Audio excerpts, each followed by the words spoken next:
c'est-à-dire inférieur à 1,5, c'est ça la limite. Ça prend du temps pour évaluer sur des années, d'où l'intérêt de la prévention et de continuer l'extensiline tous les 21 jours en intramusculaire, 1 200 000 unités, pour ralentir cette évolution et ce remaniement et cet accolement des valves. À long terme, on va aboutir à une insuffisance cardiaque droite si on n'enlève pas cet obstacle. Et la mortalité à 10 ans est de 40%, souvent dans un tableau d'insuffisance cardiaque ou d'embolie. Donc, les complications de ce RM sont des complications pleuropulmonaires, c'est l'œdème aigu du poumon.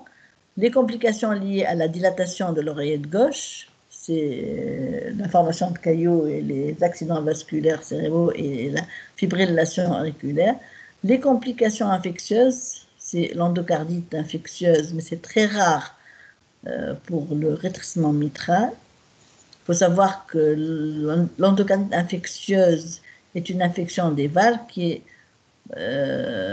se greffe surtout sur les prothèses, mais sur les valves natives, elle se greffe sur les valves aortiques plus que les valves mitrales. Et elle se greffe sur les fuites plus que les sténoses. Donc, quand on prend des pathologies, on va classer laquelle est la plus exposée à se compliquer d'endocardite infectieuse. Une prothèse, c'est elle qui est exposée le plus à se compliquer d'endocardite infectieuse parce que c'est un corps étranger. Puis c'est l'insuffisance aortique sur valve native, c'est des valves, pas mécaniques. Puis la fuite à l'insuffisance mitrale, puis le rétrécissement aortique et puis le rétrécissement mitral. Le rétrécissement mitral n'est pas très exposé à se compliquer d'endocardite infectieuse, mais il faut toujours éradiquer les foyers infectieux pour éviter ces complications. On a dit les complications pleuropulmonaires, c'est l'OAP, les épanchements pleuraux, les hémoptysies.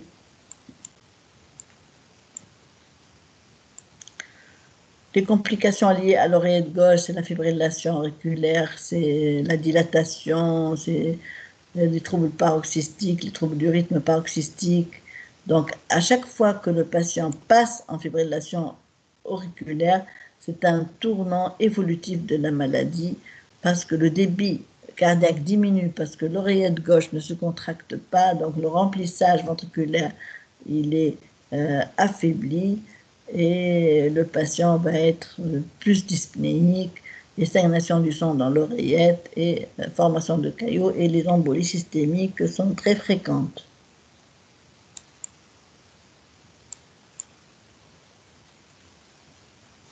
Donc, comme on l'a dit, l'endocardite infectieuse est rare dans le RM isolé, c'est-à-dire quand il y a une fuite associée, le risque, la turbulence est plus importante et le risque de complications par endocardite infectieuse est plus important. On peut avoir des formes associées à une fuite mitrale, c'est un rétrécissement mitral plus fuite. Vous dites pourquoi c'est rétréci et ça fuit? Parce que la valve est tellement épaissie qu'elle ne s'ouvre pas bien, mais elle peut aussi ne pas s'ouvrir, se fermer complètement. Donc la valve reste un peu ouverte, comme une bouche d'un poisson qui est figée, et il y a une fuite mitrale. Donc rétrécissement et fuite mitrale, c'est une maladie mitrale qui est plus exposée à se compliquer d'endocardite infectieuse. Donc l'insuffisance cardiaque est une complication tardive des rétrécissements mitrales serrés non traités, donc l'insuffisance cardiaque droite, c'est les œdèmes des membres inférieurs, le reflux hépatojugulaire, la turgescence spontanée des veines jugulaires, et elle est favorisée par le passage en fibrillation auriculaire parce que là, le sang stagne plus dans l'oreillette, dans les veines pulmonaires et dans les poumons. On peut avoir des formes symptomatiques avec dyspnée, des formes selon le terrain et des formes associées à d'autres pathologies. Symptomatologie donc d'œdème pulmonaire. On peut avoir cette symptomatologie chez des femmes jeunes en rythme sinusal, avec une oreillette gauche qui n'est pas très dilatée. Et ces femmes jeunes ont des valves mitrales qui sont souvent souples, non calcifiées, donc elles se prêtent à une dilatation mitrale percutanée. DMPC, c'est la dilatation par ballonnet, donc percutanée sans chirurgie. Au moins, elles gagnent une dilatation. Elles peuvent avoir des grossesses, donc mener leur grossesse à terme sans dyspnée. Il y a des RM qui sont tellement serrés qu'ils sont muets, on n'entend rien, puisque c'est tellement serré, ça s'ouvre très très peu. Quand l'oreillette gauche est très dilatée, elle va comprimer le nerf qui est responsable de la voix. Donc il y a forme dysphonique, c'est le syndrome d'Ortner.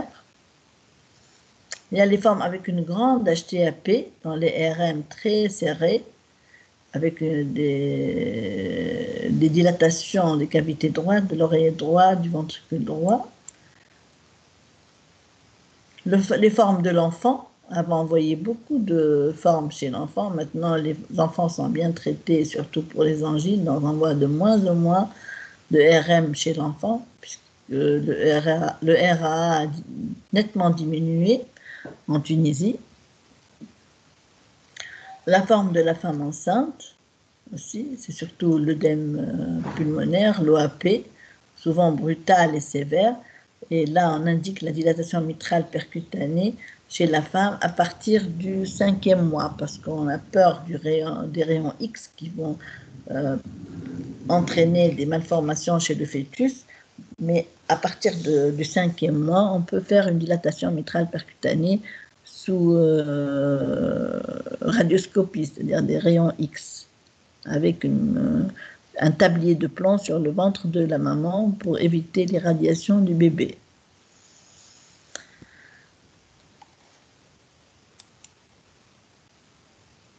Il y a des formes associées, c'est-à-dire on peut avoir un RM avec une fuite mitrale, on peut avoir un RM avec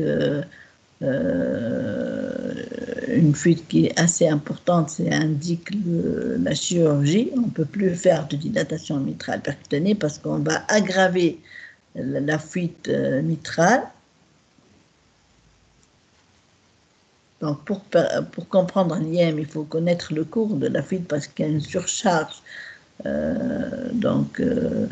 volumétrique du ventricule gauche parce qu'il y a du sang qui reflue anormalement de l'oreillette gauche, du ventricule gauche vers l'oreillette gauche.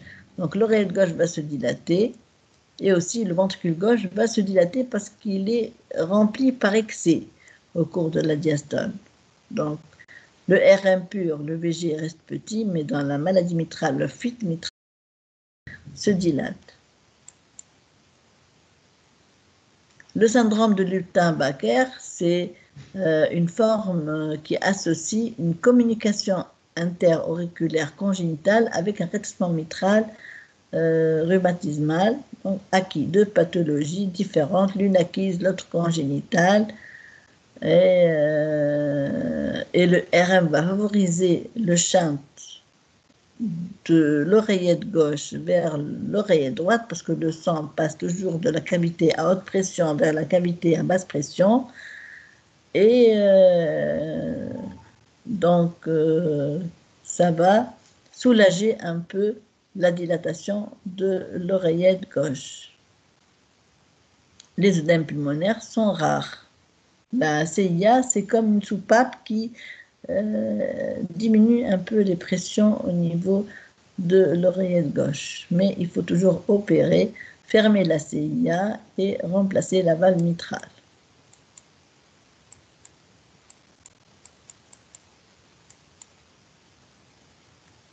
On peut avoir des tumeurs au niveau de l'oreillette gauche et qui peuvent simuler à l'auscultation un RM parce que la tumeur va être un obstacle au niveau du remplissage entre l'oreillette gauche et le ventricule gauche, et le myxome, c'est une tumeur qui s'accroît au niveau du septum de l'oreillette gauche et peut même aller obstruer la valve mitrale au cours de l'éjection.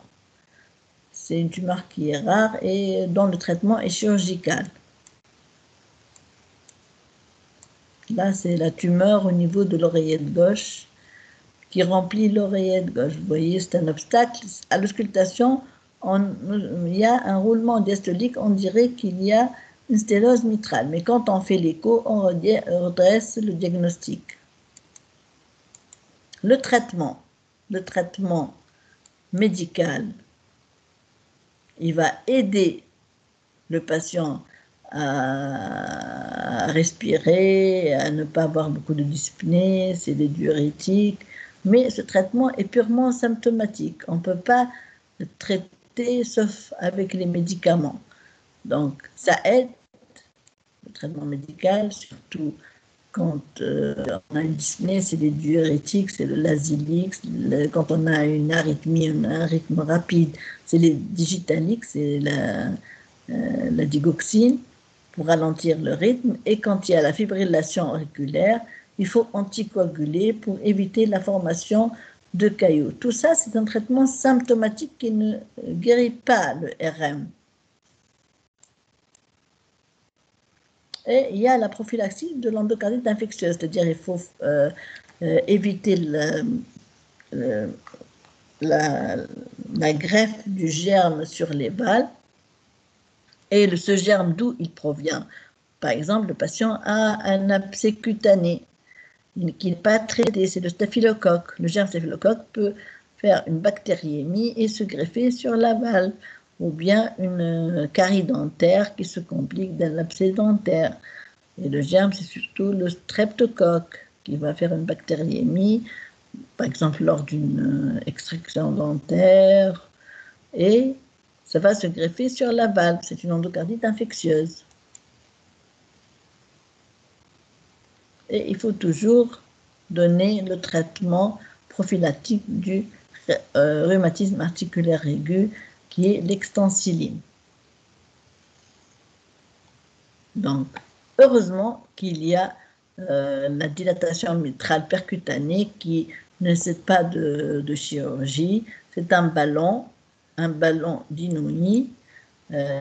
Voici le ballon qu'on va gonfler. Avant de le gonfler, donc là, on le gonfle et il sera mis entre les deux valves, la grande et la petite valve mitrale, et on gonfle en injectant un liquide. Et ces commissures vont s'ouvrir.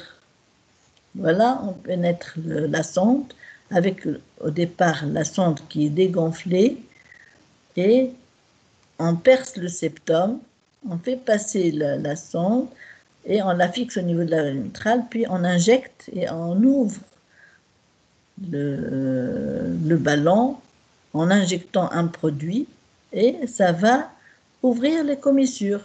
Et il faut toujours qu'il y ait un appareil d'écho dans la salle de cathétérisme et on va faire une écho. Si la surface mitrale est supérieure à 2, on va arrêter la dilatation parce qu'on peut en faire 2, 3 dilatations. À chaque étape, on contrôle avec l'écho.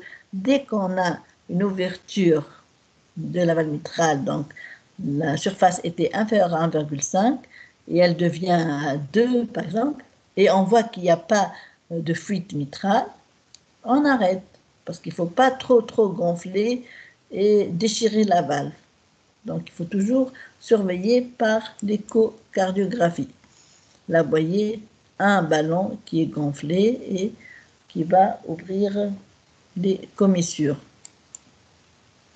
Voilà le ballon d'Inouï, c'est un japonais qui l'a créé et qui a sauvé beaucoup de patients et qui sont surveillés à long terme. Et il faut savoir qu'après 1 an, 2 ans, on peut avoir des petites sténoses. Il y a des gens qui refont une dilatation mitrale percutanée pendant 2 ou 3 fois, mais si elles deviennent très remaniées, là, il faut opérer.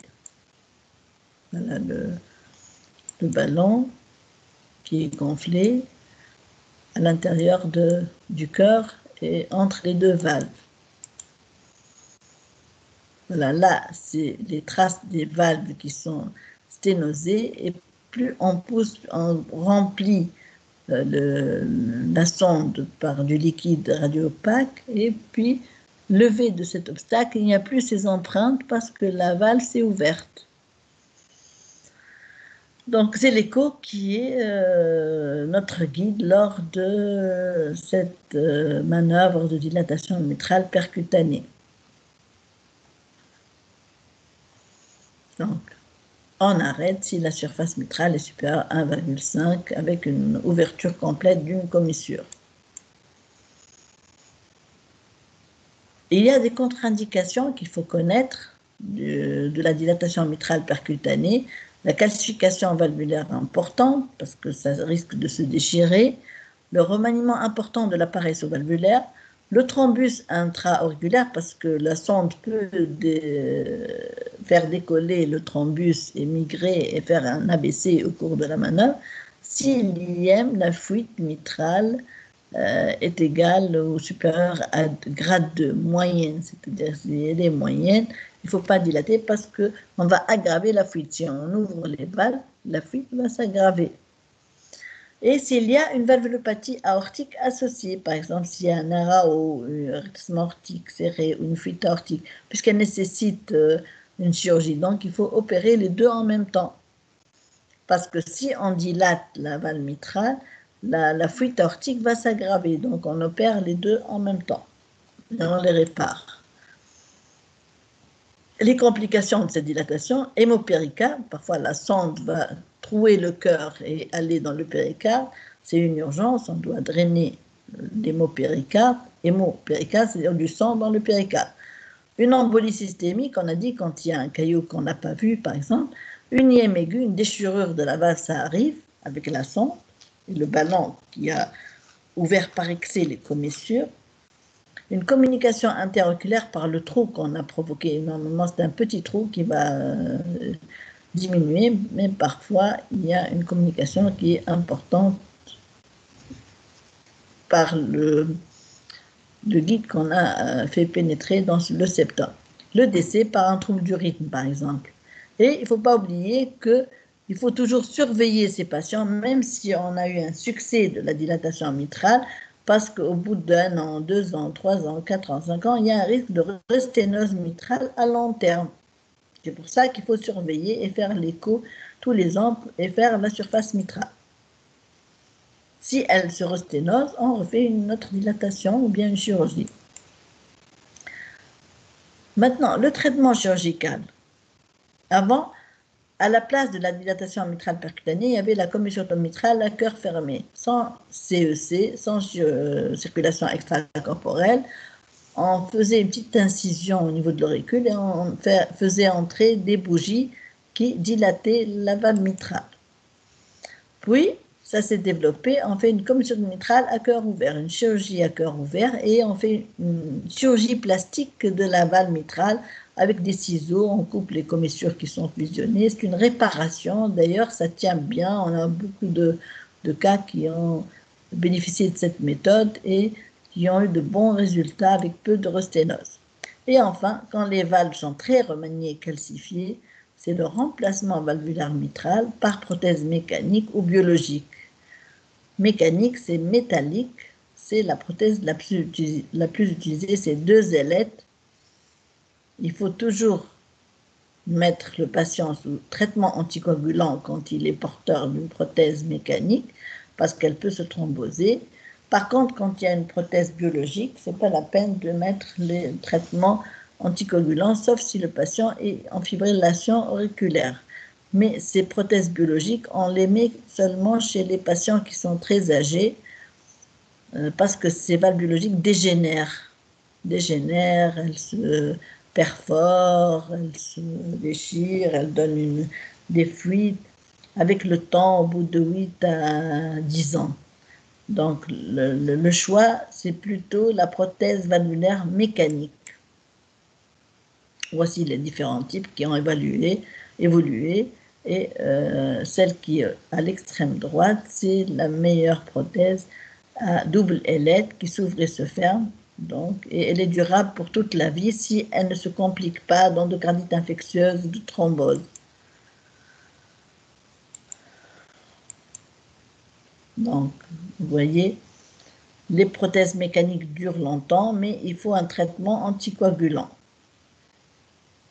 Mais pour les bioprothèses, c'est des valves porcines ou la bovine, bœuf, ou des valves de bœuf ou de porc qui sont attelées à un anneau métallique et elles ont peu de risque de complications thromboemboliques, ça ne nécessite pas de symptômes d'antivitamine K, mais ça dure moins de 10 ans, ça dégénère, donc on est obligé de réopérer les patients.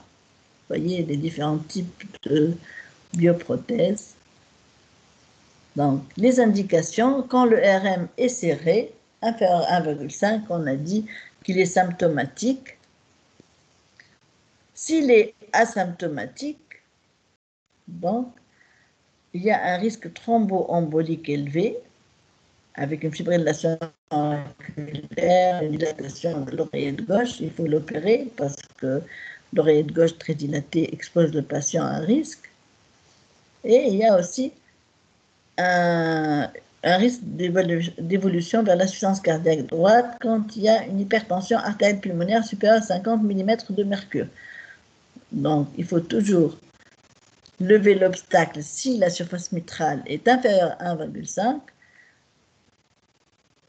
Donc, mais s'ils sont asymptomatiques, on voit, s'ils sont en fibrillation auriculaire ou l'oreillette gauche est dilatée, on les opère.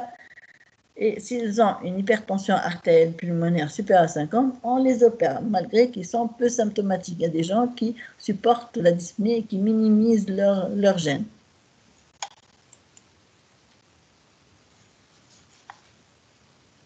Donc, la dilatation mitrale est retenue si les valves sont souples, il n'y a pas de calcification, il n'y a pas de fuite qui dépasse le grade 2. Sinon, c'est le remplacement valvulaire mitral. Mais retenez, la limite, c'est inférieur à 1,5 cm² pour indiquer une dilatation mitrale percutanée ou un remplacement valvulaire mitral. Vous m'entendez? Vous m'entendez? Oui, madame. Ça va. Ben, on passe sur الرسمة aortique ولا نعاودوا الكا كلينيك خاطر عملناه الكا كلينيك. Vous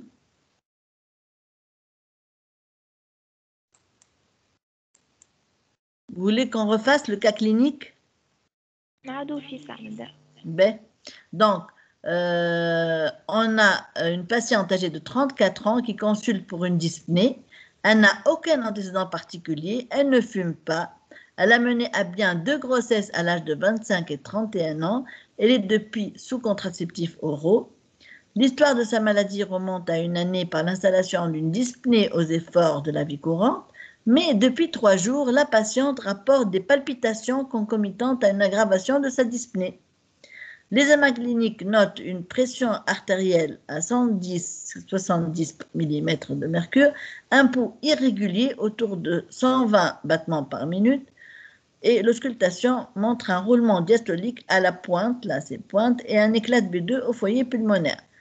Donc vous voyez que c'est une jeune femme qui a donc une dyspnée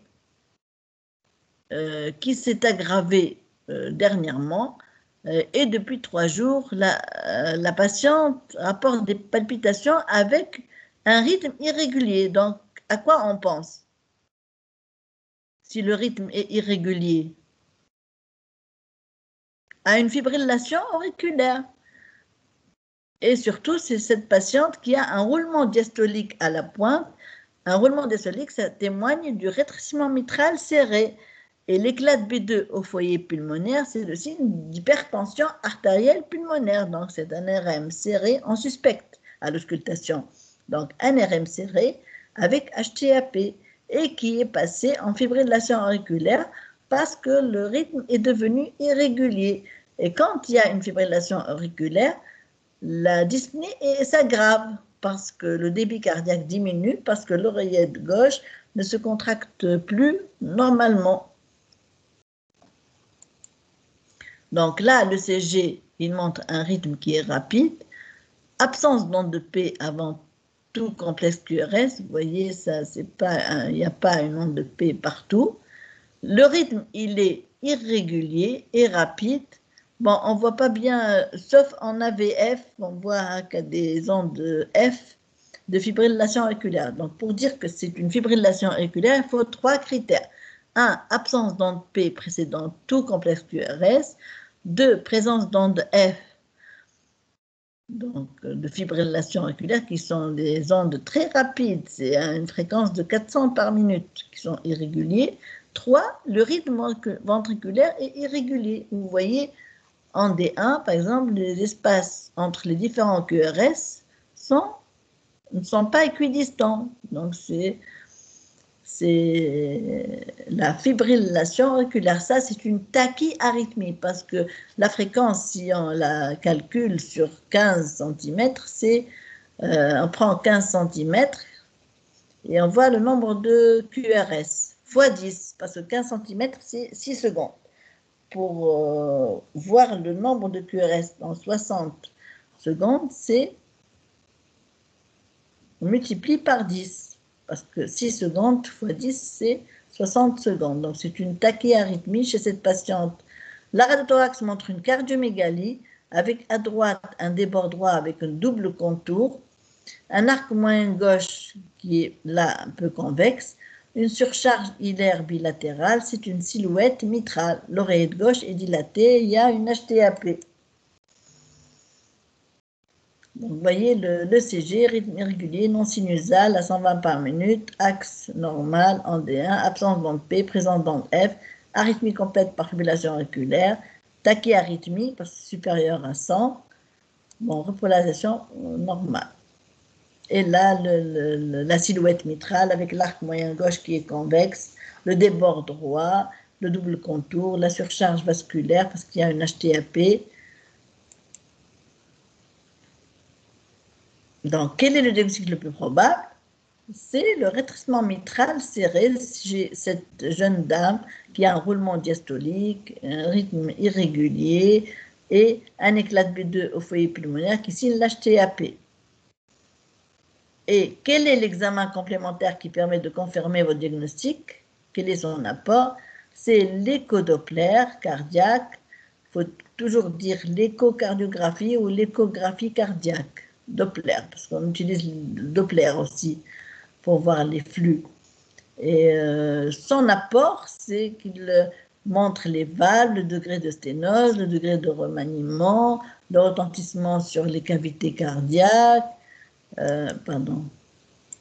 l'oreillette gauche qui est dilatée, le ventricule droit peut être dilaté, donc il va nous donner beaucoup de renseignements pour voir si la surface mitrale est inférieure à 1,5, il faut faire un geste sur la mitrale.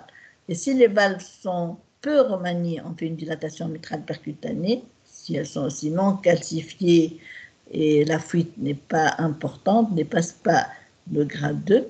Si c'est très remanié, calcifié, il faut opérer, remplacer la valve par une prothèse. Quelle est la conduite à tenir chez cette patiente? Comme elle est en fibrillation auriculaire, il faut anticoaguler, il faut prescrire l'héparine, puis relais par les antivitamines K, parce que vous avez le Syntran, antivitamine K, son effet commence après 2 à 3 jours, donc on commence par l'héparine parce qu'effet immédiat, et on commence dès le premier jour, en même temps, le Syntran, l'antivitamine K. Dès qu'on a un INR, l'INR c'est l'index normalisé de ratio, c'est le rapport entre la coagulation du patient sur le témoin. Elle doit être 2 à 3, c'est-à-dire le sang du patient qui prend le Syntran doit être hypocoagulable 2 à 3 fois par rapport à celui qui ne prend pas le médicament. S'il est à 4 ou à 5, il est surdosé, on doit diminuer la dose. S'il est inférieur à 2, il est sous-dosé. S'il est à 1, on dirait qu'il ne prend rien. parce que c'est la même coagulation que celui qui ne prend pas. Donc, entre 2 et 3, c'est la fourchette qu'on veut atteindre par notre traitement. On donne un demi, on donne 3/4, ça dépend. On doit donner un diurétique parce qu'il y a de l'HTAP, ça va décharger les poumons. La digoxine, 5 jours sur 7, un comprimé parce que c'est anti-arythmique. Et 5 jours sur 7, c'est-à-dire on arrête samedi, dimanche, parce qu'elle peut s'accumuler dans l'organisme et il risque le surdosage. Et on indique la dilatation mitrale percutanée ou le remplacement valvulaire mitral selon l'anatomie de la valve et de l'appareil sous-valvulaire mitral. On a dit si c'est très remanié, calcifié, avec une fuite grade 2, on va faire la chirurgie. C'est souple, pas de calcification, l'appareil sous-valvulaire peut remanier, pas de fuite significative. On fait la dilatation mitrale percutanée. Préciser les éléments de surveillance chez ce patient et les risques évolutifs de cette patiente. Si on a fait une dilatation mitrale percutanée, il y a un risque de resténose à partir de 6 mois, donc il faut surveiller, on ne va pas lâcher la patiente. Chaque année, elle va venir faire une écho cardiaque et prendre l'extensiline, 1 200 000 unités, tous les 21 jours en IM, on la prolonge jusqu'à l'âge de 35 ans. Si on va opter pour une prothèse, un remplacement valvulaire mitral par prothèse mécanique, il y a un risque de complication. C'est le risque d'endocardite infectieuse. Donc, il faut toujours faire les soins dentaires. C'est 2 grammes de clamoxyle 1 heure avant l'extraction dentaire ou un soin sanglant. Pourquoi? Parce que le patient qui a une prothèse mécanique, il est à haut risque de se compliquer d'endocardite infectieuse. Et le cours d'endocardite infectieuse, vous allez trouver que les patients à haut risque sont soit les patients porteurs de prothèses mécaniques ou biologiques, les patients qui ont une cardiopathie congénitale cyanogène non opérée, et les patients qui ont déjà eu une endocardite infectieuse, risque de récidive important. Donc, chaque fois que vous avez un patient qui a une prothèse mécanique, s'il va faire un geste sanglant, il doit prendre 2 grammes de clamoxyle 1 heure avant ce geste. S'il a une valve naturelle, ce n'est pas la peine de prendre le traitement prophylactique.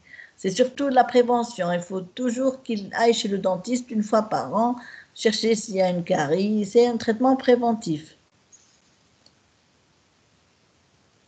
Et comme complication des patients qui sont porteurs de prothèses, c'est le risque d'endocardite et le risque thromboembolique ou hémorragique. Hémorragique, c'est-à-dire un surdosage en antivitamine K. Et thromboembolique, c'est-à-dire il peut faire un caillot sur la prothèse et ce caillot peut migrer et faire un AVC. Donc vous voyez, celui qui a une prothèse, c'est bien, mais il doit être très vigilant, suivre son traitement, contrôler son INR. Et il faut savoir que l'INR chez un patient qui a une prothèse mécanique, l'objectif, si c'est une prothèse mitrale, l'objectif c'est 3 à 4. Alors que chez un patient qui a seulement une fibrillation auriculaire sans prothèse, l'objectif c'est 2 à 3, pas 3 à 4. Et si le patient a une prothèse valvulaire aortique, la prothèse aortique se thrombose moins que la prothèse mitrale. L'objectif pour la prothèse mitrale, c'est l'INR 2 à 3, comme dans la fibrillation auriculaire, alors que la prothèse mitrale est exposée à faire des thromboses et son INR doit être entre 3 et 4. Elle est plus thrombogène. La prothèse mitrale est plus thrombogène que la prothèse aortique. B. Vous voulez qu'on fasse le cas clinique de la valvulopathie aortique ou vous voulez le cours?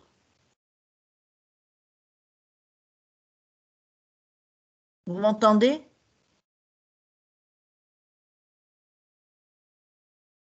Vous m'entendez? Oui, madame. Vous voulez qu'on fasse le cours de la valvulopathie aortique, le rythme aortique ou le cas clinique seulement? C'est tard pour vous? نعرفش مادام أسلمونت Hein? نشوفوا مع اللي بريزون. مادام نعملوهم الزوز نعملو الكور بعد كا كلينيك من غير rétrécissement. Ouais, d'accord. Mais, donc, avant de commencer le cours, juste je vous donne le cas clinique. Donc, madame âgée de 75 ans est adressée aux urgences par les pompiers pour une perte de connaissance en traversant la rue pour aller au marché. Donc, elle a fait une syncope. C'est la première fois qu'elle perd complètement la connaissance, mais elle est habituée à faire des vertiges qui se résolvent quand elle se repose. Elle avait des vertiges et maintenant ça s'est aggravé, elle a fait une syncope, une chute. Elle vous rapporte aussi des douleurs thoraciques constrictives qui surviennent quand elle monte les escaliers. Donc c'est des douleurs thoraciques à l'effort. Elle mène une vie tranquille jusque-là entourée par ses petits-enfants, ne prend aucun médicament, tension 14,8, un rythme régulier, fréquence 80 par minute, le B2 est atténué, donc diminué le B2.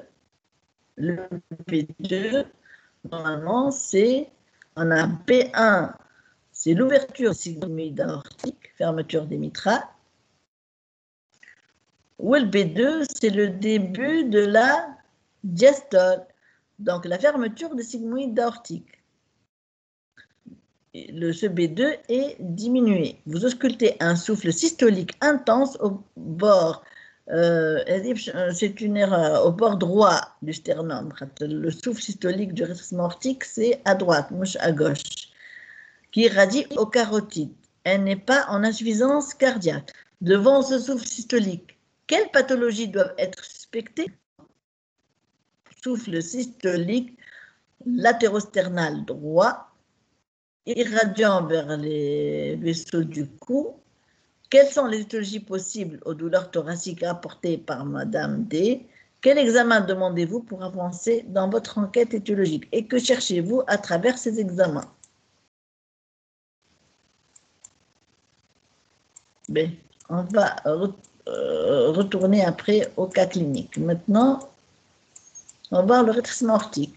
C'est quoi le rétrécissement aortique? C'est un obstacle à l'éjection systolique du ventricule gauche parce qu'il y a une réduction de l'ouverture des sigmoïdes aortiques. Vous voyez sur la photo, les valves s'ouvrent mal. Normalement, la surface aortique en systole, elle est supérieure à 2 cm². Quand elle est rétrécie, elle est inférieure à 1,2, mais très serrée, inférieure donc à 1 cm². On ne veut pas que la surface aortique soit inférieure à 1 cm² parce elle devient symptomatique, comme la patiente de notre cas clinique. Elle fait des vertiges, elle fait des syncopes parce que son cerveau est mal irrigué. Elle fait des douleurs thoraciques parce que les coronaires sont mal irrigués, parce que le sang sort du VGF vers l'aorte et va passer dans les coronaires. Et quand il y a un rythme aortique serré, le débit coronaire est diminué parce que le G à travers la sigmoïde aortique est diminué et les coronaires sont mal irrigués. Elle a des douleurs à l'effort, c'est l'encore d'effort, c'est la syncope d'effort. Et un stade plus évolué, c'est la dyspnée à l'effort parce que le ventricule gauche va être hypertrophié, il va essayer de compenser, puis il va se dilater et faire une fonction VG altérée, une insuffisance cardiaque. Donc, ça d'évoluer, il va avoir une dyspnée à l'effort. Donc, retenez, le rétrécissement aortique, au début, c'est des douleurs thoraciques à l'effort, des syncopes à l'effort, puis c'est la dyspnée à l'effort, à un stade avancé. C'est des signes à l'effort. Et ceci quand le rétrécissement aortique est serré, inférieur à 1 cm² ou inférieur à 0,6 cm² par mètre carré de surface. Quand on rapporte la surface de l'orifice aortique à la surface corporelle, il est inférieur à 0,6 pour parler de rythme aortique serré. L'étiologie la plus fréquente en Tunisie, c'est le RA, mais il ne faut pas oublier que l'étiologie dégénérative est aussi fréquente, mais c'est surtout chez les pays développés. Mais en Tunisie, on a les deux. Et la fréquence de le rétrécissement aortique dégénératif augmente de plus en plus, comme on veut copier les Européens, même dans la pathologie aortique, avec la longévité, parce que la durée de vie, l'espérance de vie a augmenté en Tunisie, on voit beaucoup de sujets âgés et l'étiologie dégénérative commence à s'élever. Mais on a beaucoup de rétrécissement aortique aussi rhumatismal, comme pour le rétrécissement mitral. Prédominance masculine, donc c'est la valvulopathie la plus fréquente dans les pays développés. Ça représente 80% des valvulopathies après 80 ans, c'est-à-dire que si vous prenez un patient âgé de plus de 80 ans, la valvulopathie la plus fréquente, c'est le rétrécissement aortique par remaniement dégénératif, calcification, fusion des sigmoïdes. L'échocardiographie, qui est partout pour toutes les valvulopathies, est l'examen clé.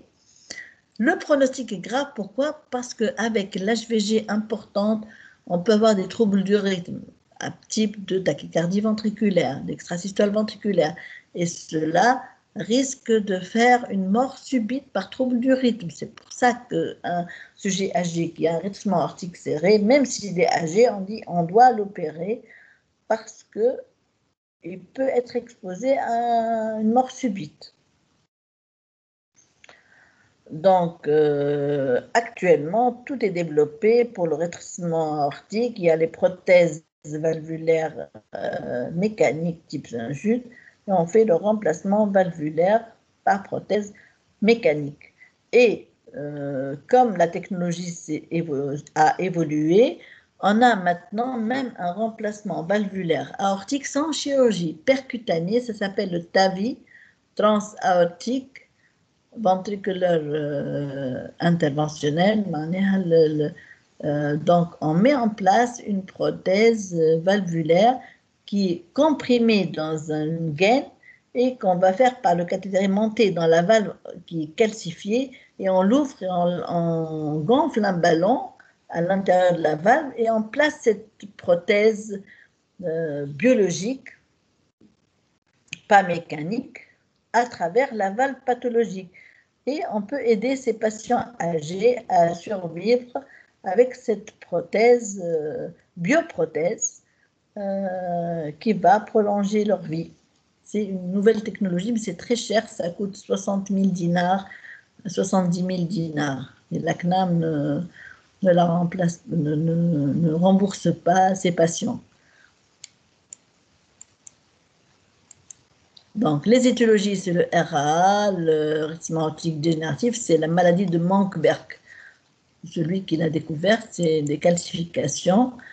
Ça peut survenir sur une bicuspidie. Vous savez que la bicuspidie est très fréquente, c'est-à-dire au lieu d'avoir 3 cuspides, c'est 2 cuspides dans la population.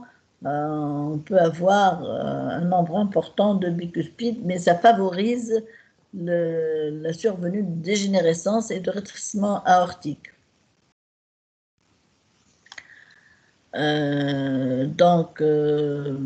Comment ça se prête, ce rétrécissement aortique? C'est la fusion commissurale, c'est-à-dire, vous avez vu, les 3 sigmoïdes, ils vont fusionner, puis pardon, l'ouverture va être limitée, puis avec le temps, ça va se calcifier, se rétracter, surtout quand l'étiologie est rhumatismale, c'est-à-dire chez les jeunes. Mais il faut au moins 10-15 ans pour que ça se développe.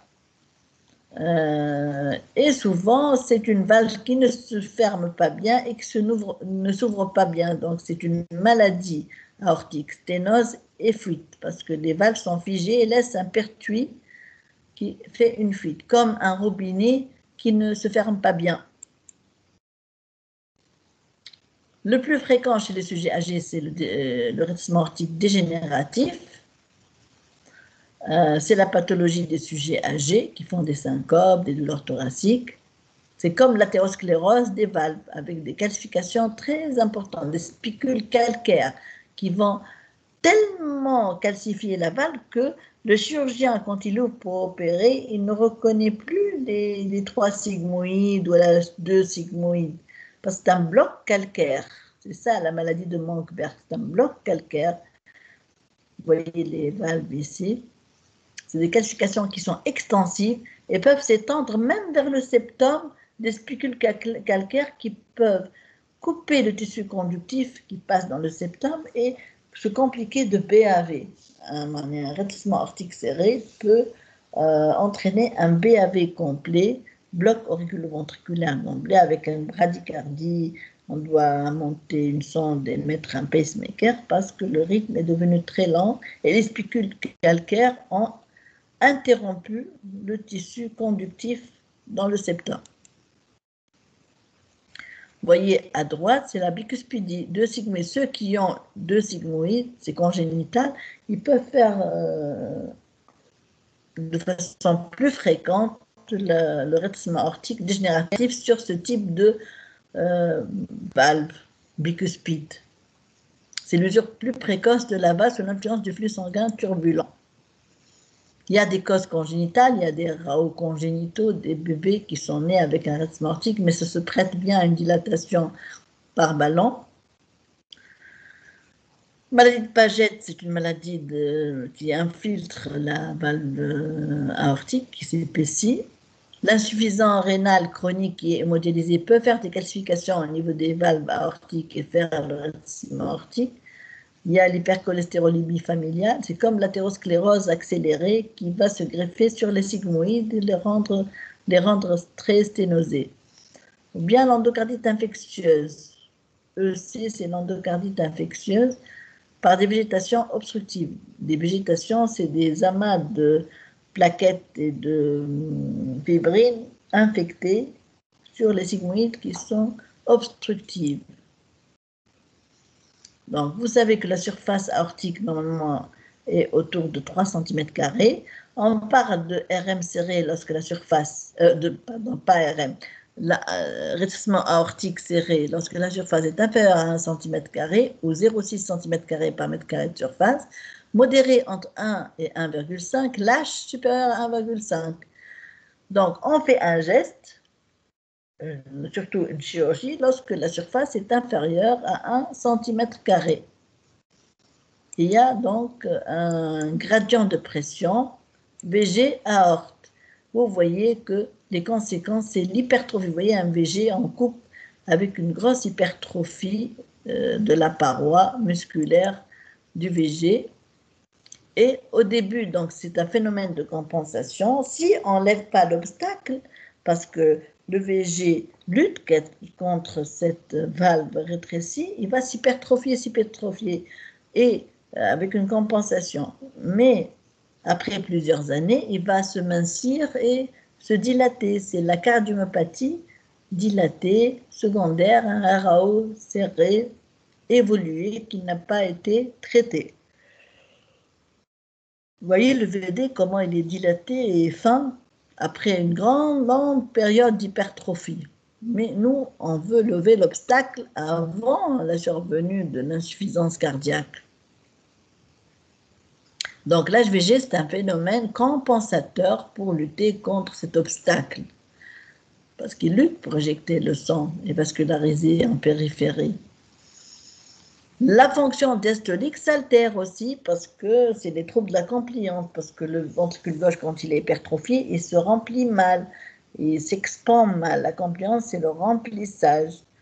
Donc, il y a une insuffisance cardiaque diastolique, puis l'hypertrophie s'aggrave, jusqu'à avoir à la fin une insuffisance cardiaque systolique.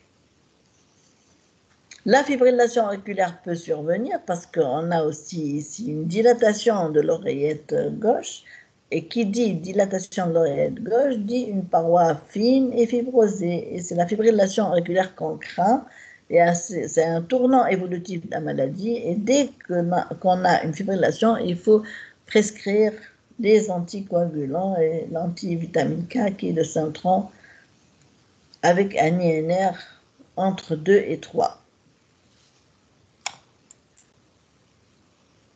Donc, le débit cardiaque reste longtemps conservé par ce phénomène de compensation, puis à l'effort, il peut être dépassé.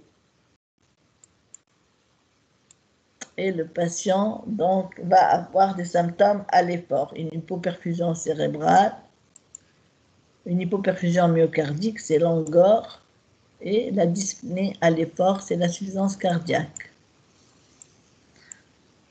Sur le plan coronarien, le muscle, quand il est hypertrophié, il a besoin d'oxygène et malheureusement, quand il y a une hypertrophie ventriculaire gauche, ce muscle hypertrophié enchasse les coronaires et va empêcher les coronaires de bien se remplir de sang et c'est la diminution des apports en oxygène pour le myocarde. C'est pour ça que le patient va avoir des douleurs à l'effort, une ischémie à l'effort, c'est une gêne à la perfusion myocardique.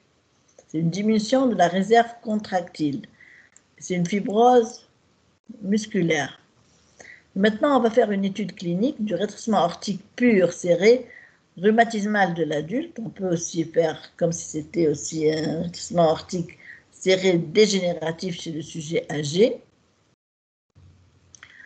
Ce rétrécissement aortique reste longtemps asymptomatique, le patient ne se plaint de rien, puis il va sentir un angor d'effort, une syncope d'effort, dyspnée d'effort. Retenez que la symptomatologie du rétrécissement aortique, c'est les trois. Syncope, angor, dyspnée. Dyspnée, c'est en dernier lieu. Normalement, je la mettrai à la fin. Les complications auxquelles sont exposés ces patients, c'est l'insuffisance cardiaque, c'est l'embolie systémique, l'embolie calcaire, parce que les calcifications peuvent se détacher et emboliser. L'endocardite infectieuse et les troubles du rythme. TR, c'est les troubles du rythme. À chaque fois qu'il y a un RAO serré, il y a un risque de mort subite par troubles du rythme sévère, tels que des extrasystoles ventriculaires fréquentes qui dégénèrent en fibrillation ventriculaire. Les signes fonctionnels.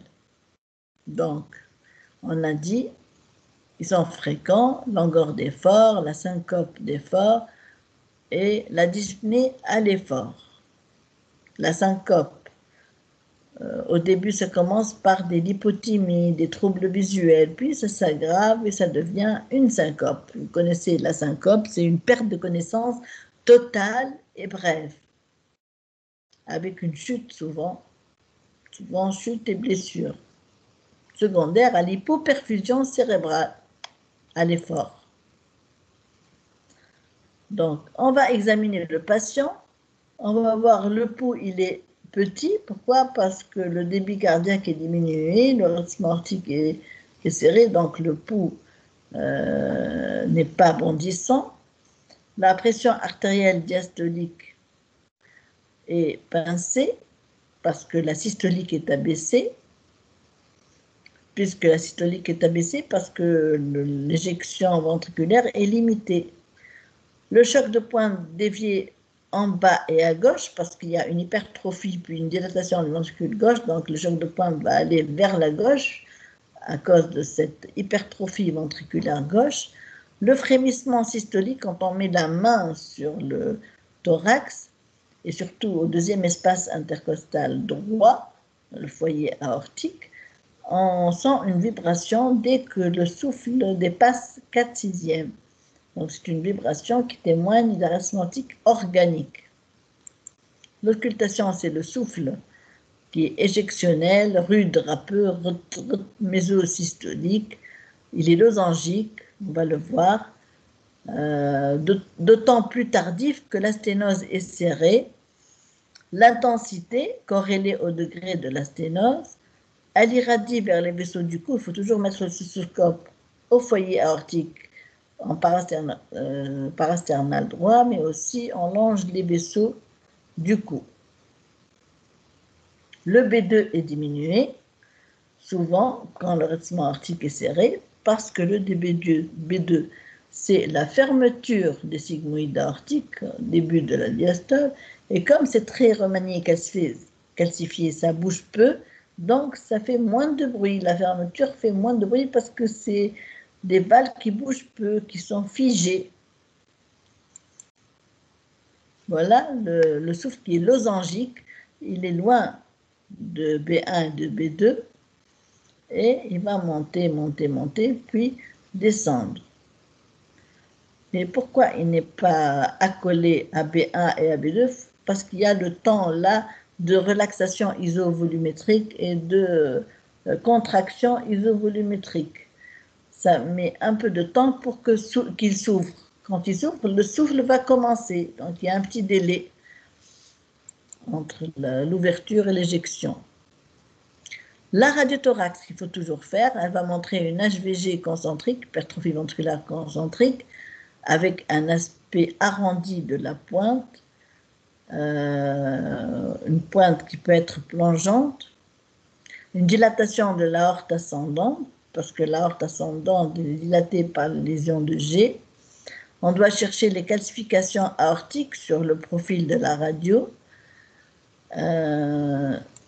On va rechercher la dilatation de l'oreillette gauche surtout, parce que l'oreillette gauche se dilate, voilà. C'est une HVG, c'est pas une grosse cardiomégalie, mais c'est l'HVG qui est arrondi, le VG, le bord gauche du cœur, à gauche, il est un peu convexe parce que c'est une hypertrophie avec une lumière diminuée à l'intérieur du VG. Un stade évolué, ça va se dilater, cardiomégalie, mais au début c'est convexe parce que le muscle est très hypertrophié. Et à droite, en haut, c'est l'aorte qui est un peu déroulée parce qu'elle est dilatée. Et là, c'est un profil avec des calcifications de la valve aortique, des points blancs. C'est la valve aortique qui est remaniée. Maintenant, le CG, il faut toujours voir si le rythme est sinusal ou non. Là, on voit que l'onde de P précède tout complexe QRS, P, QRS, P, QRS. Mais on doit voir s'il y a des signes d'HVG. C'est quoi? C'est l'indice de Sokolov qui montre l'aspect S en V1 et R en V5, V6 qui est augmenté. Donc S en V1, vous voyez, ça fait 10, 20, 30 à peu près, 30 plus en V5, V6, le plus important, 30 plus, donc 10, 40, 50, 60, presque 65. Donc c'est une HVG avec des ondes T négatives à gauche, V5, V6, asymétriques. Donc c'est une HVG, hypertrophie ventriculaire gauche, avec un indice Sokolov qui est augmenté, ondes T négatives asymétriques. Heureusement, le rythme est sinusal, mais l'hypertrophie auriculaire gauche doit être recherchée par l'onde P qui est bifide en D1 et biphasique en B1, B2. Là, on ne voit pas l'hypertrophie. On doit toujours rechercher le trouble conductif, l'espace PR, est-ce qu'il est allongé ou non, parce qu'on a dit les spicules calcaires peuvent détruire et couper le tissu conductif et donner un BAV. Il faut rechercher est-ce qu'il y a des troubles du rythme. Donc là, il y a seulement une HVG sans trouble de la conduction, sans trouble du rythme. Là, c'est toujours HVG avec T négative asymétrique. Et l'indice Sokolov, si on le compte, c'est supérieur à 35. Et l'examen clé de cette valvulopathie, c'est l'échocardiographie Doppler avec la possibilité de faire le diagnostic positif. Avant, on faisait le cathétérisme. Maintenant, l'écho seul permet de confirmer le diagnostic, de poser le diagnostic étiologique quand c'est très calcifié chez une personne âgée, c'est dégénératif, évaluer le degré de la sténose aortique, la surface, et le gradient. Le gradient moyen entre le ventricule gauche et l'oreillette, ventricule gauche et l'aorte, s'il est supérieur à 40 mm de mercure, c'est un RAO serré. Et la surface, comme on l'a dit, c'est les inférieurs à 1 cm² ou à la 0,6 cm² par mètre carré de surface, c'est un RAO qui est serré. Il faut faire un geste opératoire. Il faut évaluer le retentissement sur le VG. Est-ce que le VG est hypertrophié? Est-ce qu'il est dilaté? Est-ce qu'il est à fonction conservée? Donc, on doit bien étudier le VG. L'oreillette gauche aussi, est-ce qu'elle est dilatée? Bilan des lésions associées. On voit s'il y a associé au rétrécissement aortique une fuite aortique, une maladie mitrale, une fuite tricuspide. Donc, l'échocardiographie est l'examen clé pour nous guider, pour dire que c'est un RAO qui est serré, qui nécessite un geste chirurgical ou non. Donc on voit les calcifications blanchâtres au niveau du sigmoïde aortique.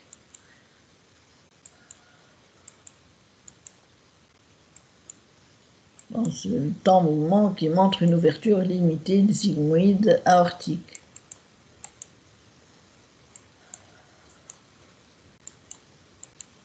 Donc l'écho montre aussi le gradient.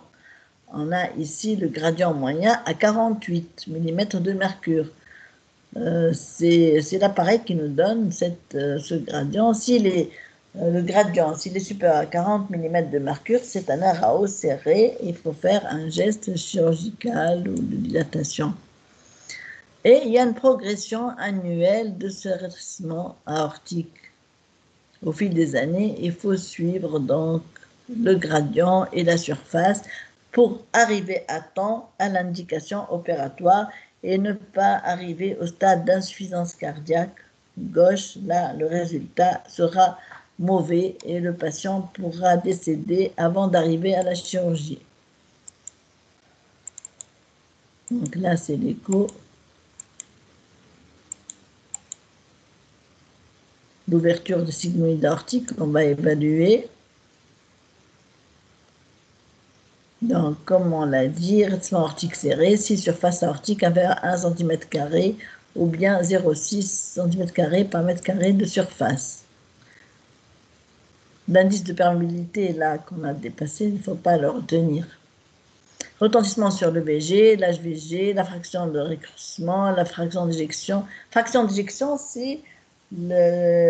témoigne de la contractilité myocardique, normalement supérieure à 50%. Si elle est inférieure à 50%, c'est une fraction d'éjection altérée. La fraction de raccourcissement, normalement... Allô? Doit être supérieure à 30%. Et on voit s'il y a des pressions pulmonaires élevées. L'écho transœsophagienne est un complément pour l'écho transthoracique pour mieux voir la surface aortique si le patient est obèse ou il a des problèmes pulmonaires, il est peu échogène, donc on peut s'aider de l'ETO. Le cathétérisme cardiaque, maintenant, on n'a pas recours au cathétérisme cardiaque, mais il faut savoir qu'à chaque fois qu'on a un patient qui va être opéré pour un rétrécissement aortique serré, il faut faire la coronarographie préopératoire parce que s'il a une sténose coronarienne, il faut opérer en même temps le rétrécissement aortique et faire un pontage aortocoronaire en même temps. Donc toujours, on n'envoie jamais en chirurgie un patient qui a une valvulopathie s'il est âgé plus de 40 ans pour s'assurer qu'il n'a pas de coronaropathie. Il est systématique après 40 ans, voilà, s'il a des facteurs de risque, s'il est diabétique, s'il est tabagique, s'il a des douleurs thoraciques à type d'angor, parce que les douleurs thoraciques peuvent être en rapport avec le rétrécissement aortique, c'est fonctionnel, mais il peut avoir à son âge avoir une coronaropathie. Donc, il faut toujours faire une coronarographie avant d'envoyer le patient chez le chirurgien. Là, c'est le gradient, VG aorte. Il faut toujours calculer. On ne peut pas faire des preuves d'effort chez les patients qui ont des rétrécissements aortiques serrés. C'est une contre-indication. Donc, le patient va être pendant longtemps asymptomatique.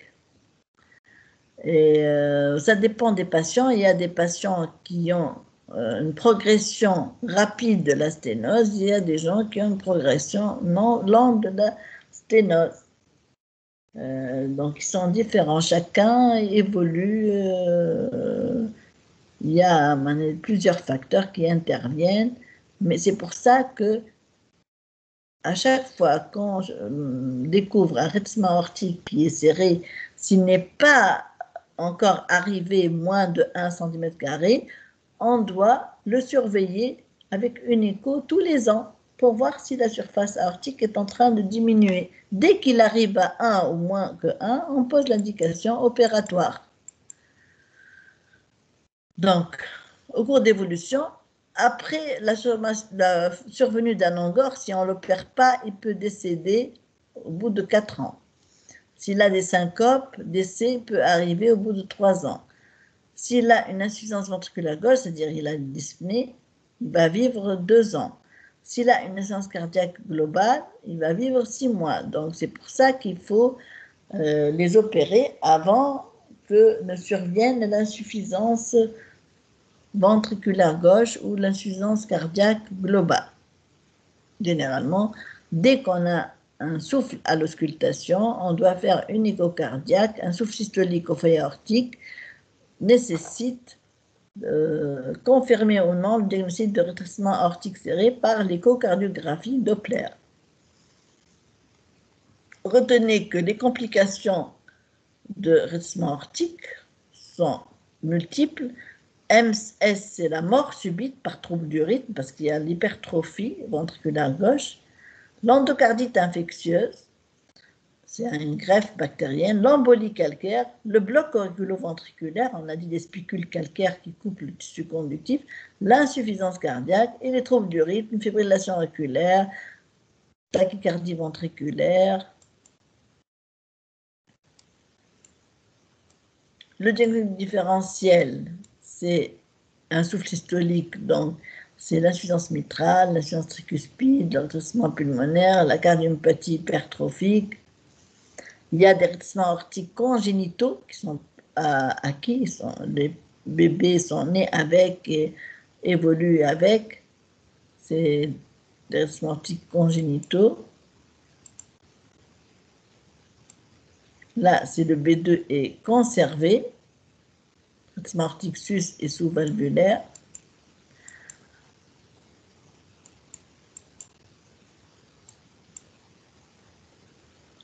Les formes cliniques, c'est pas la même chose, le rétrécissement aortique rhumatismal, c'est pas la même étiologie, c'est pas la même évolution, c'est l'apanage des jeunes qui ont eu des angines mal traitées, des angines à streptocoque bêta-hémolytique du groupe A. Et souvent, c'est une association de fuite et de rétrécissement aortique. On a aussi des rétrécissements aortiques avec une atteinte colique. C'est assez fréquent, mais c'est une hémorragie digestive associée à un rétrécissement aortique. C'est des phénomènes inflammatoires. On peut avoir le rétrécissement aortique avec insuffisance cardiaque, avec éclat de B2 au foyer pulmonaire, galop. Galop, c'est un signe d'insuffisance cardiaque gauche. Abolition de B2, parce que le rétrécissement aortique est serré, calcifié, avec un clic. Donc, bon, ça c'est un peu difficile pour vous lorsque il y a une insuffisance cardiaque, le débit diminue et le gradient va diminuer. Donc, on doit faire une écho de stress, c'est-à-dire faire une écho avec épreuve d'effort. Mais ça, c'est difficile pour vous, c'est pas à retenir.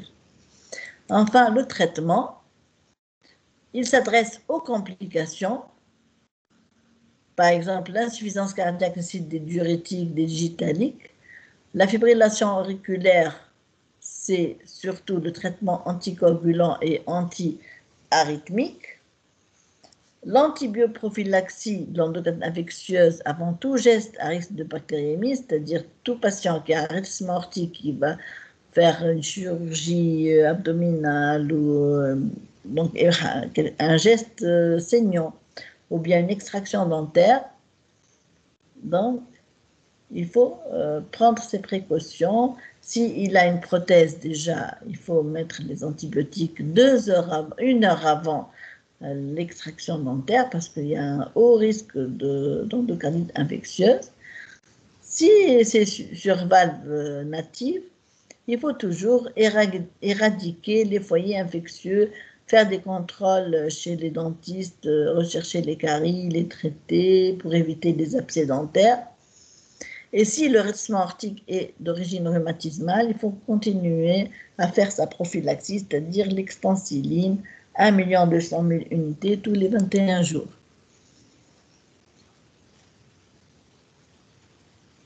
On peut aussi dilater la valve aortique, surtout quand il y a une contre-indication à la chirurgie, c'est-à-dire que le patient, par exemple, va avoir une opération pour autre chose, mais il a un rétrécissement aortique serré. Et on préfère donc dilater par un ballon pour passer ce cap et l'opérer pour autre chose. Je veux dire, ce patient ne supporte pas la chirurgie à cœur ouvert. On va mettre un ballon et dilater un peu. Le remplacement valvulaire aortique percutané, maintenant c'est une nouveauté, c'est très cher, c'est 60 000 dinars, et ça a ses indications, surtout chez les sujets âgés qui ne supportent pas la chirurgie, qui ont des contre-indications à la chirurgie.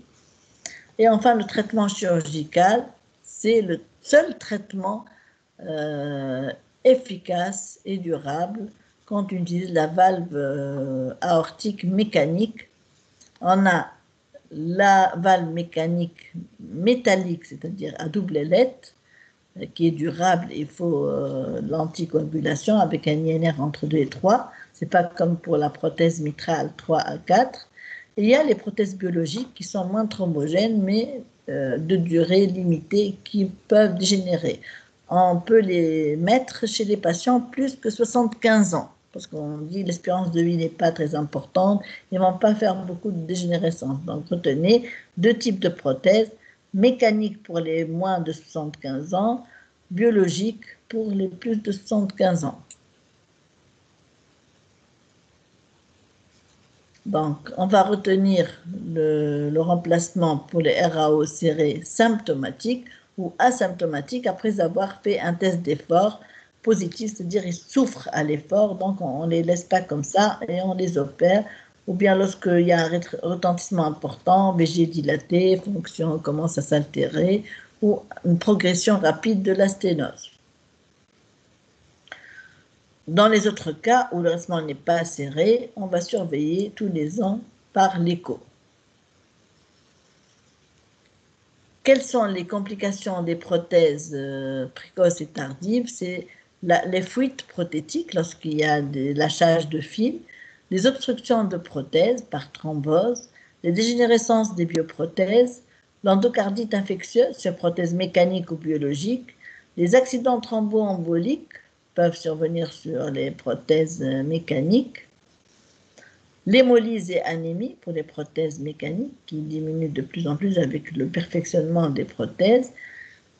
Les patients sous anticoagulants peuvent avoir des accidents hémorragiques secondaires aux anticoagulants. Là, je vous montre donc la bioprothèse qu'on implante, c'est le TAVI, c'est le dernier né des prothèses, sans chirurgie pour les patients qui ont une contre-indication à la chirurgie. C'est le remplacement valvulaire aortique percutané pour les patients à haut risque chirurgical qui ne supportent pas la chirurgie. Celle-là, elle coûte 60 000 dinars. C'est une bioprothèse qu'on ferme dans une gaine et on monte par l'aorte, vers l'artère fémorale, on monte, on l'installe donc au niveau des valves aortiques et on gonfle et on ouvre la valve.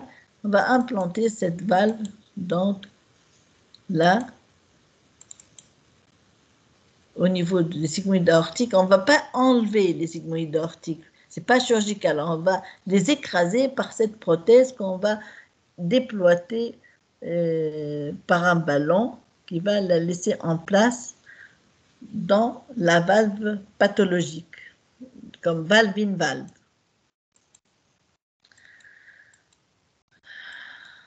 Donc, je vais vous faire quelques QCM.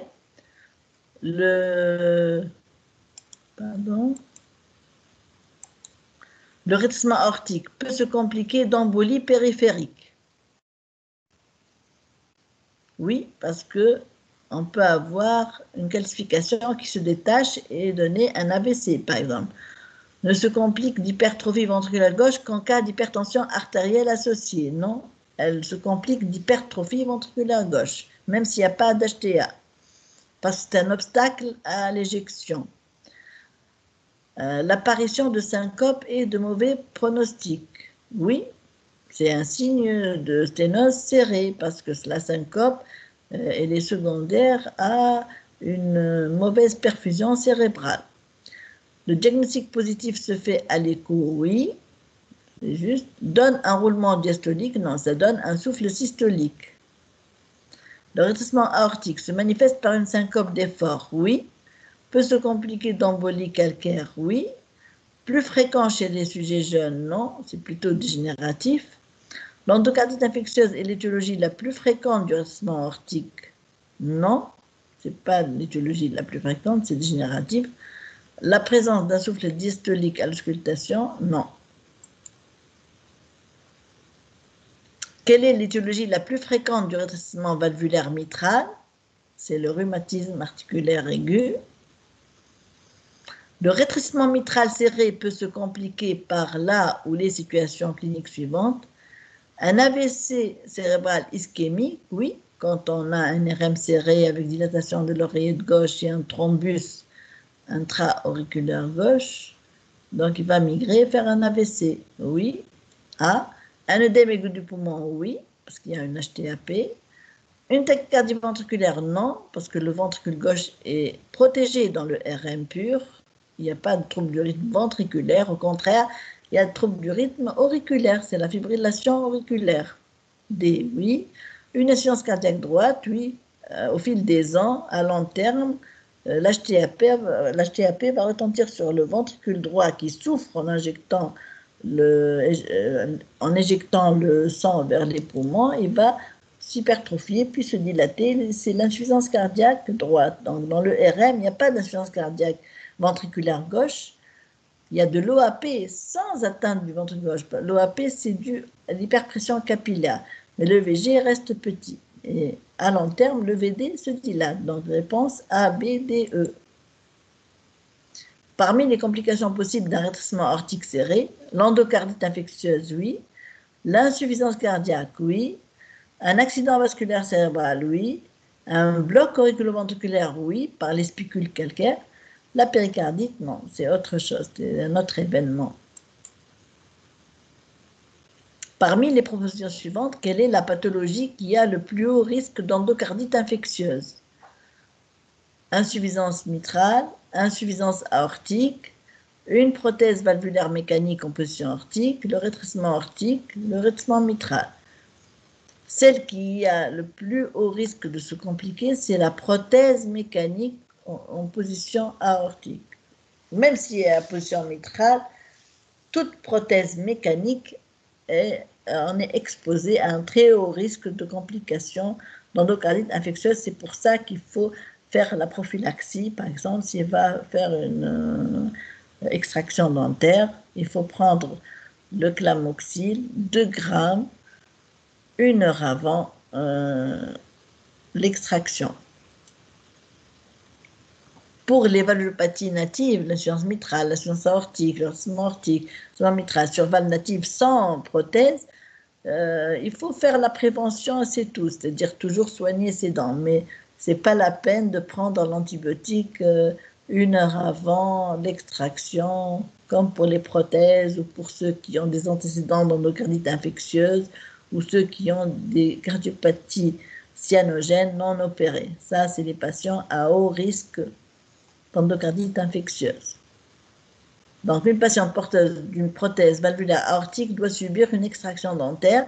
L'antibiothérapie prophylactique devra être administrée juste après l'extraction, non. 1 heure avant l'extraction, oui. B, c'est juste. 6 heures après l'extraction, non. 2 jours avant l'extraction, non. 1 semaine avant l'acte et jusqu'à 3 jours, non. Donc, celle qui est juste, c'est 1 heure avant l'extraction et ce 2 grammes de clamoxyl par voie orale.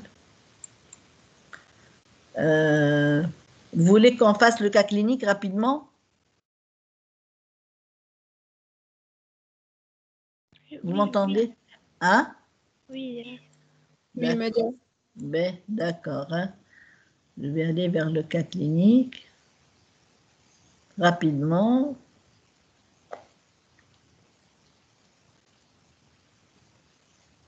Voilà. Donc, on a dit que c'est une patiente qui a fait des syncopes, des malaises, des vertiges, et puis une syncope qui fait de l'angor d'effort, qui fait des malaises à l'effort, qui fait de la dyspnée. Elle a un souffle systolique au foyer aortique, au bord droit du sternum, pas au bord gauche, qui irradie vers les vaisseaux du cou. Devant ce souffle systolique, quelle pathologie doit être suspectée? Quelles sont les étiologies possibles aux douleurs thoraciques rapportées? Quel examen demandez-vous pour avancer dans votre enquête étiologique? Que cherchez-vous à travers ces examens? Les examens demandés ont objectivé une hypertrophie ventriculaire gauche et des sigmoïdes aortiques remaniés, calcifiés, surface aortique 0,5 cm² de surface. Comment évaluez-vous le rythme aortique? Quelle attitude envisagez-vous? La patiente ayant bénéficié d'un remplacement valvulaire aortique par prothèse biologique, quelles sont les complications aortiques qui peuvent survenir au cours du suivi? Donc, devant ce souffle, c'est soit un rétrécissement aortique serré, soit une cardiomyopathie hypertrophique qui donne aussi un souffle mésocardiaque. Quand c'est une cardiomyopathie, c'est quoi la cardiomyopathie hypertrophique? C'est une pathologie congénitale, familiale, qui va s'exprimer à un âge plus ou moins avancé et qui obstrue la voie d'éjection du ventricule gauche. Donc, ça donne un souffle systolique comme à l'auscultation du souffle de rétrécissement aortique. Quelles sont les étiologies possibles aux douleurs thoraciques rapportées par madame? Donc, ça peut être une origine coronarienne parce qu'elle est âgée, elle peut faire une sténose coronarienne, mais surtout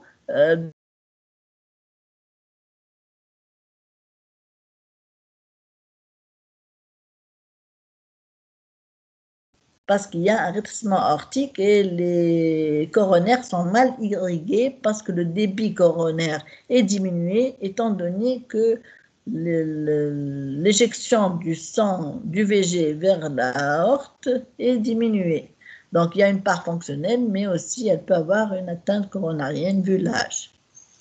Quelles sont les étiologies possibles de la perte de connaissance chez cette patiente? Un trouble de la conduction, on peut faire un BAV, même avec l'âge ou bien avec le rétrécissement aortique.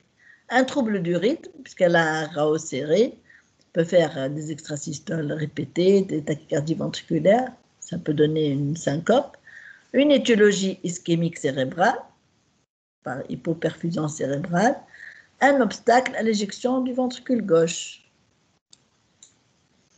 Quel examen demandez-vous pour avancer dans l'enquête étiologique? Que cherchez-vous à travers ces examens? Donc, un ECG à la recherche d'un trouble de la conduction, des signes d'hypertrophie ventriculaire gauche électrique et des signes d'ischémie myocardique, mais surtout l'hypertrophie qu'on cherche et les troubles conductifs.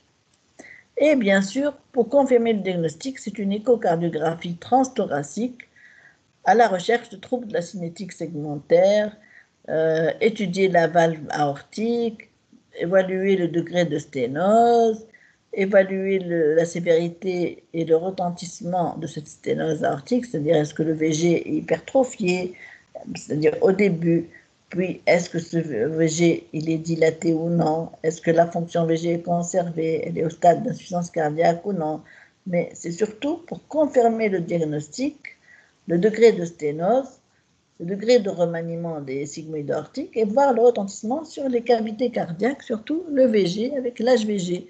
Même l'oreillette gauche se dilate aussi. Donc, chez cette patiente, l'écho a montré une HVG, une hypertrophie ventriculaire gauche avec des sigmoïdes aortiques remaniés et calcifiés, avec une surface aortique à 0,5 cm² par mètre carré de surface. Donc, c'est serré. On a dit si c'est serré, la surface aortique est inférieure à 0,6 cm² par mètre carré de surface, donc 0,5 c'est très serré. avec des signes importants, la syncope, d'effort, longueur d'effort. Donc, l'échocardiographie a confirmé ce redressement aortique serré. Quelle attitude pour le patient? On va le laisser comme ça, avec ses complications. Il peut faire à tout moment une mort subite. C'est une responsabilité médico-légale. Donc, on doit prendre une décision pour l'opérer. Donc, il s'agit d'un redressement aortique serré, dégénératif, symptomatique. Déjà symptomatique, donc longueur d'effort, syncope d'effort, patiente âgée, 75 ans, sans autre comorbidité, elle n'est pas diabétique, elle n'a pas d'insuffisance rénale. Donc l'indication, c'est une chirurgie de remplacement valvulaire aortique par une bioprothèse. On a dit à chaque fois que le patient atteint 75 ans, on choisit une prothèse biologique. Avant 75 ans, une prothèse mécanique. Là, c'est la limite. On a le choix, mais 75 ans, on peut choisir la prothèse, la bioprothèse, parce que l'espérance de vie est moins importante que quand le sujet est jeune, et pour ne pas lui imposer le traitement des anticoagulants, parce qu'à chaque fois qu'on place une prothèse mécanique, il faut que le patient soit sous anticoagulant, antivitamine K, avec un objectif cible entre 2 et 3. L'INR, l'index de normalisation de ratio, entre 2 et 3. Son sang doit être hypocoagulable 2 à 3 fois par rapport au témoin. Mais avant toute chirurgie, il faut faire la coronarographie pour voir s'il a vraiment une insuffisance coronaire fonctionnelle ou bien il a une coronaropathie qui nécessite un geste de revascularisation, un pontage aorto-coronaire en même temps.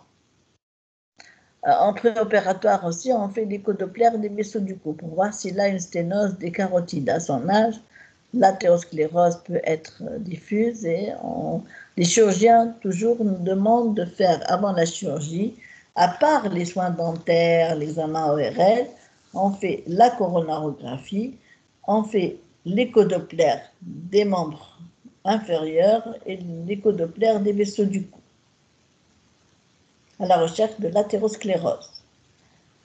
Et on envoie le patient en chirurgie après avoir éradiqué les foyers infectieux dentaires, les caries dentaires traitées, les dents cariées qui sont infectées avec des abcès, on les extrait, donc plusieurs extractions dentaires, examen ORL, la recherche de foyers infectieux, donc tout ça dans le cadre de la prophylaxie de l'endocardite infectieuse.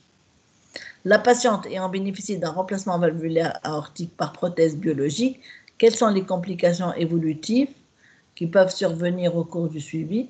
C'est la dégénérescence de la prothèse. Dégénérescence, c'est-à-dire les valves s'épaississent, se perforent, se déchirent avec les années, au bout de 7-8 ans. Et la greffe infectieuse aussi, qui peut se faire, c'est l'endocardite infectieuse. Si la question était pour une prothèse mécanique, on dit le risque d'endocardite infectieuse, d'accident thromboembolique et d'accident hémorragique, parce qu'il peut avoir un surdosage aux anticoagulants quand il est sous anticoagulants et qu'il a une prothèse mécanique. C'est tout, j'ai fini. Vous m'entendez? Vous m'entendez? Oui, madame.